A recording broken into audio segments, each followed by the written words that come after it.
ऐसा था आप जो बयान करते थे, कहते तुम सब मुनाफिक हो, अगर मोमिन हो कोई तो खड़े हो जाओ, शेर मुंह में हाथ डालो, हम भी हाथ डालते थे कि तुम खा जाएगा तुम्हें, ईमान की बात। इसलिए मतलब भाई दोस्तों बंधुओं, हम अपने घरों में अपनी मस्तूरात तवक लगवाएं। अगर मस्तूरात बावजू खाना पकाएगी उस खाने में बरकत होगी, बावजू बच्चे को दूध पिलाएगी वो बच्चा वली बनेगा, वो बच्चा मुत्तकी बनेगा। हज़रत शेख लिखते हैं, जब मेरे वालिद साहब मौलाना यहया रहमतुल्लाह अलैह का दूध छुड़ाया गया तो पौन पारे के हाफिज हो चुके थे। ऐसी भी माएँ रमज़ान के मुबारक महीने में लिखते हैं, अगरचे मैं अपनी नाहिली से कुछ नहीं कर सकता मगर अपनी घर की औरतों को देख के खुश होता हूँ, बेतकल्लुफ घर की कारोबार के अलावा 15-20 पारे रोजाना पूरे कर लेते हैं। ये क्यों कहा? आज हमारे घर बंजर हैं, औरतों नमाज नहीं पढ़ रही, उन्हें कोई मसले मसाइल नहीं मालूम है, इसलिए जो औरत 3 दिन लगा लेती है, पर्दा उसकी ज़िंदगी में आ जाता है, तहारत सीख लेती है, बावजू खाना पकाती है, तहज्जुद पढ़ने वाली बन जाती है और बच्चों को बावजू दूध पिलाती है और फिर बच्चों को तालीम की इनके अंदर अहमियत और अजमत पैदा हो जाती है। फिर अपनी बच्चियों को ये तरह कॉलेज यूनिवर्सिटियों में नहीं भेजेंगी, मोबाइल लेकर दिन भर चुपता घूमे कहीं जाओ, हॉस्टलों में नहीं रखेंगी।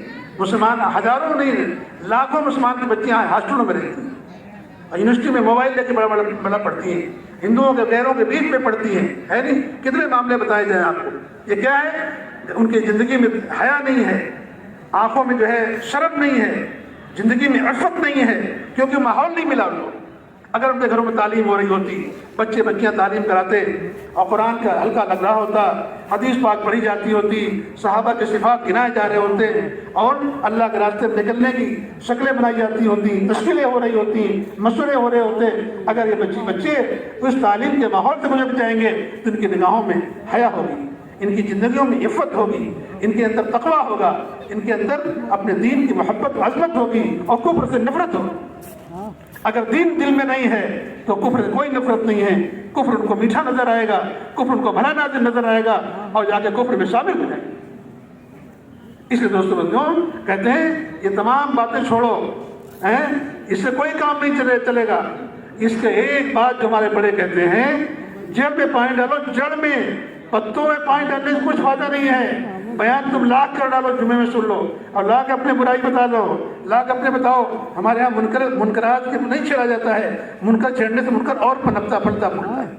मुनकर हमारे नहीं छेड़ते, हम तो मारूफ की दावत देते हैं। एक सीधा सा रास्ता है, दावत की मुबारक मेहनत है, हम उसी निस्बत से जुड़े हुए हैं, अपने घर से आए हुए हैं, हमारा वक्त लगा हुआ है और अपने घरों के अंदर तालीम 4-5 अमाल से शुरू करो। अगर आप 5 अमल तालीम नहीं शुरू करेंगे तो नाकिस अमल पर कोई नतीजा मिलता ही नहीं है।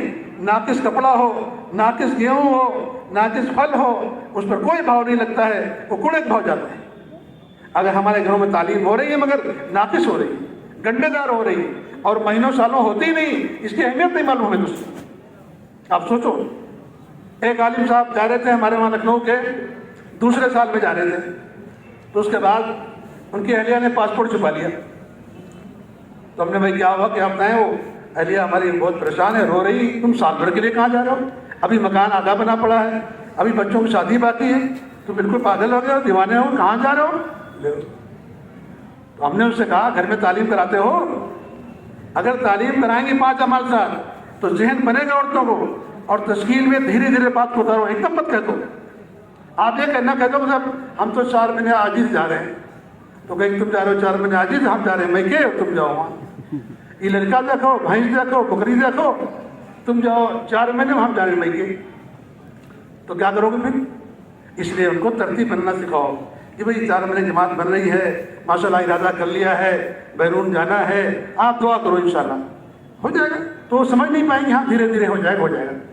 इसलिए औरतें जब अंदर बाहर मददगार बन जाती हैं, औरतें हाँ कर दें। एक साहबी हैं अम्र बिन, उनका नाम है अम्र रज़ी अल्लाह तआला अन्हु, एक सहाबी हैं अम्र बिन जमू रज़ी अल्लाह तआला अन्हु। वो घर में आए, बीवी ने कह दिया मैं देख रही हूँ तुम लड़ाई से भाग के चले आ रहे हो वापस। ओ इतना कहना, कोई औरत तुमसे जब तुम घर जाओ तुम्हारी औरत इतना कह दे, हम देखें तुम इज्तिमा छोड़ के भाग गए हो, कहो ले हम फिर जा रहे हैं, तुम देखो ले हम जाएंगे, बहुत बढ़िया बात कही, हम जा रहे हैं। कोई आदमी ऐसा नहीं होगा जिसकी बीवी कहते तो हम देखा तुम आधा इज्तिमा छोड़ के भागे हो, کہ لوگ پورا کرنے جا رہے ہیں، چل جا رہے ہیں، فوراً چل دو گے؟ بیوی نے کہہ دیا ہم تم جنگ لڑائی چھوڑ بھاگ گیا، فوراً قسم کھا لی لا تردنی لا علی، اب وہ بس ہی نہیں آنا، اور جا کے شہید ہو گئے۔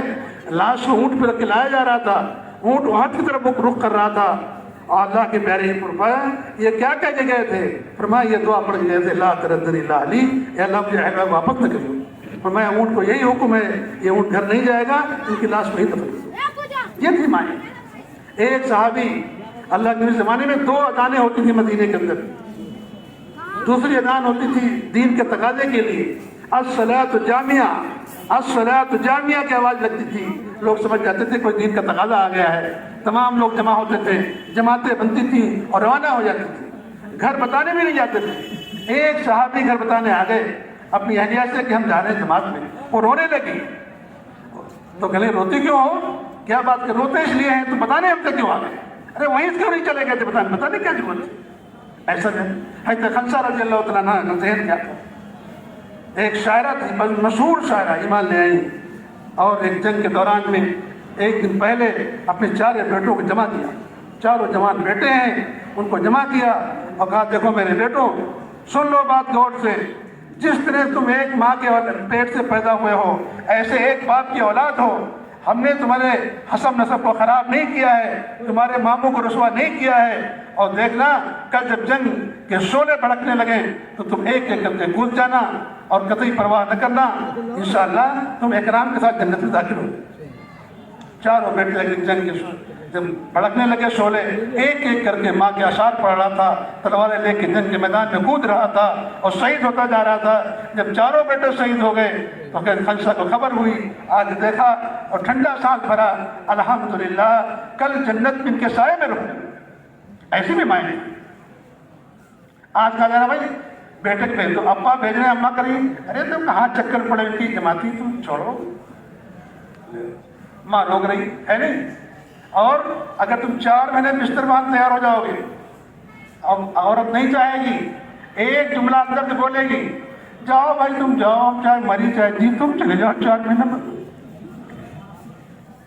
تم چاہے میں جاؤ چاہے مری چاہے جی تم چلے جاؤ، بستر اندر ہو جائے گا۔ اور کہو کہ بھائی کیا بتائیں گھر سے سپورٹ نہیں مل رہا ہے، بھائی کون ٹینشن پالے، پھر انشاءاللہ بعد میں جائیں گے، ادھر معاملہ نہیں بن رہا ہے۔ تو یہ پتہ چلا ہے کہ نئی تحقیق ہے، ریسرچ، اگر سب کا جو دین میں جس کا چلہ ناگا ہے اور جو بوال پھنسے ہیں اور جو گھر میں جن کا ذہن نہیں بنا ہے عورتوں کا، سب سے بڑی وجہ ہے کہ عورت رکاوٹ پر نہیں، عورت چاہے تمہارا 3 دن ہو، چاہے شبگزاری ہو، اور چاہے تمہارا چلہ ہو، چاہے بیرون 4 مہینے، عورتیں ہی رکاوٹ بنتی ہیں۔ قسم خدا بتائی جا سکتی ہے بات، عورت کا ذہن بن جائے گا، ایک تانا دے کے تم آگے بگے گھومو گے۔ اس لیے آج بات کہی جا رہی ہے کہ اپنے گھر کی مصروفات کا ذہن بناؤ، ہر تیسرے مہینے اس کو لے کے جاؤ، 2 مہینے جاؤ مردوں میں، مفتی یعقوب صاحب کہتے ہیں تیسرے مہینے جماعت تمہاری تیار آئی، 30 روزہ جماعت تیار بیٹھی ہے، ان سے کہو بستر الگ کر دو، اب تم عورت کے ساتھ جاؤ، اہلیہ کوئی عذر ہے ماں کے ساتھ جاؤ، اپنی سگی بہن کے ساتھ جاؤ شادی شدہ، اپنی بیٹی کے ساتھ شادی شدہ، اپنی خالہ کے ساتھ جاؤ، اپنی پھوپھی کے ساتھ جاؤ، 15 محرم رشتے، دادی کے ساتھ، نانی کے ساتھ 15 محرم رشتے ہیں، کسی کے ساتھ 3 دن لگاؤ، ایک عورت 3 دن لگا کے آ جائے گی، تمہیں انشاءاللہ جنت کا جو ہے راستہ اس کو آسان ہو جائے گا۔